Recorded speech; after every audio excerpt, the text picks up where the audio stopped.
اور آخرت کے دن پر ایمان رکھتا ہے اسے چاہیے کہ وہ خاموشی اختیار کرے، اگر بولے تو اچھی بات کرے، نہیں تو خاموشی اختیار کرے۔ اس لیے کہ خاموشی جو ہے وہ بہترین دولت ہے اور خاموشی میں ہی بہتری ہے۔ اور اسی طرح ایک اور روایت میں آتا ہے، فرمایا ان اکثر خطایا ابن آدم فی لسانہ، کہ ابن آدم کے بہت سارے گناہ اس کی زبان کی وجہ سے ہوتے ہیں۔ اگر انسان زبان پہ کنٹرول کر لے تو بہت ساری چیزوں سے بچ جاتا ہے۔ زبان کی آفتوں کے حوالے سے اگر بات کریں تو بہت ساری چیزیں ہیں، اگر میں پورا یہ ربیع الاول کا مہینہ جتنی محفلیں ہیں اسی ٹاپک پہ بات کرتا رہوں تو یہ مکمل نہیں ہو سکتا ہے۔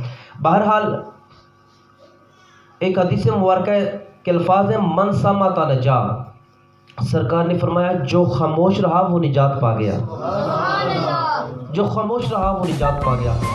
ایک زمانے میں ایک بادشاہ کا بیٹا تھا، وہ علماء کی صحبت میں بیٹھنے لگا تو اس نے یہ حدیث مبارکہ سن لی من صمت نجا، کہ کریم آقا نے ارشاد فرمایا جو خاموش رہا وہ نجات پا گیا۔ تو اس نے خاموشی کی ٹھان لی، بادشاہ کا بیٹا تھا تو بادشاہ پریشان ہو گیا کہ میرا کل کو یہ جانشین بنے گا، بادشاہ بنے گا، تو اس کو کون سی بیماری لگ گئی ہے۔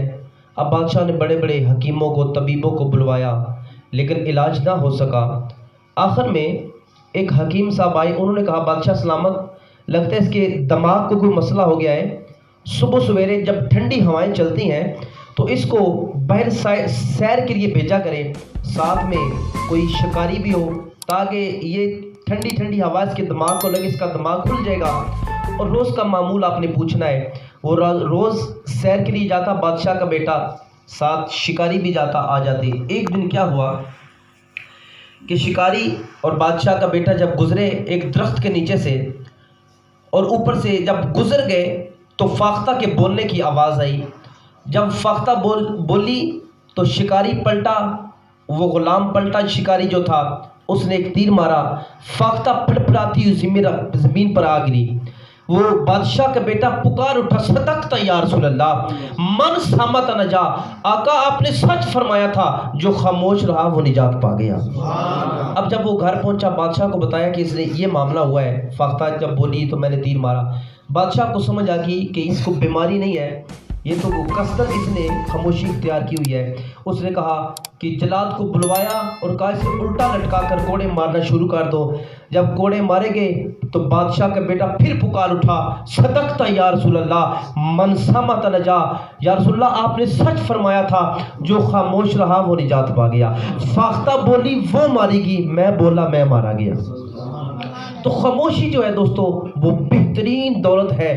اور حضرت شیخ سعدی فرماتے ہیں کہ جب تک بندہ خاموش رہتا ہے اس کے عیب بھی چھپے رہتے ہیں، اس کے ہنر بھی چھپے رہتے ہیں۔ جب بندہ زیادہ بولنا شروع کرتا ہے، گفتگو زیادہ کرنا شروع کرتا ہے، اس کے عیب بھی ظاہر ہونے لگتے ہیں، اس کے ہنر بھی ظاہر ہونے لگتے ہیں۔ اور جب عیب ظاہر ہوتے ہیں لوگ نفرت کرنے لگتے ہیں، اور جب ہنر ظاہر ہوتے ہیں تو لوگ حسد کرنے لگتے ہیں۔ اس لیے خاموشی بہترین عبادت ہے۔ ایک روایت میں آتا ہے کہ جب صبح ہوتی ہے نا، صبح تو تمام اعضائے بدنی زبان کے آگے درخواست کرتے ہیں کہ تو خاموش رہنا، اگر تو نے کوئی ایسی بات کر دی تو ہم سب کو سزا ملے گی۔ وہ کہتے ہیں نا کہ زبان جو ہے یہ انسان کو تخت پہ بٹھاتی ہے اور یہ زبان شہر سے باہر نکلوا دیتی ہے۔ تو خاموشی دوستو بہترین عبادت ہے۔ آئیے، وقت کیونکہ مختصر ہوتا ہے، زبان کی آفتوں میں سے ایک آفت ہے مذاق کرنا، جس کو مذاق کہتے ہیں۔ شریعت میں مزاح ہے اور اس میں جھوٹ نہیں ہونا چاہیے، لیکن ہم مذاق کرتے ہیں۔ اس کا مقصد کیا ہوتا ہے؟ ہم اگلے جو شخص ہوتا ہے اس بندے کی ہم کو ذلیل کر دیتے ہیں، اس کی تحقیر کی جاتی ہے، اس کا مذاق اڑایا جاتا ہے۔ بعض کا پتہ کیا ہوتا ہے، بلکہ حضرت عبداللہ ابن عباس فرماتے ہیں کہ جب کوئی بندہ گرے یا کوئی ایسا اس کے ساتھ معاملہ پیش ہو تو ہم اسے دیکھ کر مسکرائیں گے نا۔ مسکرانا جو ہے کہہ لگا کر ہنسنا۔ میں مثال دیتا ہوں، کوئی گرتا ہے بارش میں، ہم ہنسنے لگ پڑتے ہیں۔ حضرت عبداللہ ابن عباس فرماتے ہیں یہ گناہ کبیرہ ہے، اور ایسا کوئی عمل دیکھ کے مسکرانا یہ گناہ صغیرہ ہے۔ یہ ہم اکثر عورتوں میں یہ پایا جاتا ہے، جب شادی کے موقع پر جاتے ہیں تو دیکھتی ہیں تنزن کہ اس کے کپڑے دیکھو، اس کو جوتا دیکھو، تو یہ کتنا بڑا گناہ ہے۔ اور کہکا لگا کر ہنسنا یا ایک آدمی کے پیچھے پڑ جانا، یہ دیکھو اس کے بال کیسے، اس کا لباس کیسا ہے، تو یہ شاید اس پہ میچ نہیں کر رہی، تو وہ بندہ پانی پانی ہو جاتا ہے، ہم اس کو اتنا ذلیل کر دیتے ہیں۔ لیکن مزاح جو ہے، حضور نے فرمایا، صحابہ نے عرض کی آقا آپ ہم سے مزاح فرماتے ہیں؟ سرکار نے فرمایا ہاں میں تم سے مزاح فرماتا ہوں، لیکن وہ جھوٹ پہ مبنی نہیں ہوتا، وہ سچ پہ مبنی ہوتا ہے، وہ سچ پہ مبنی ہوتا ہے۔ توجہ میری طرف۔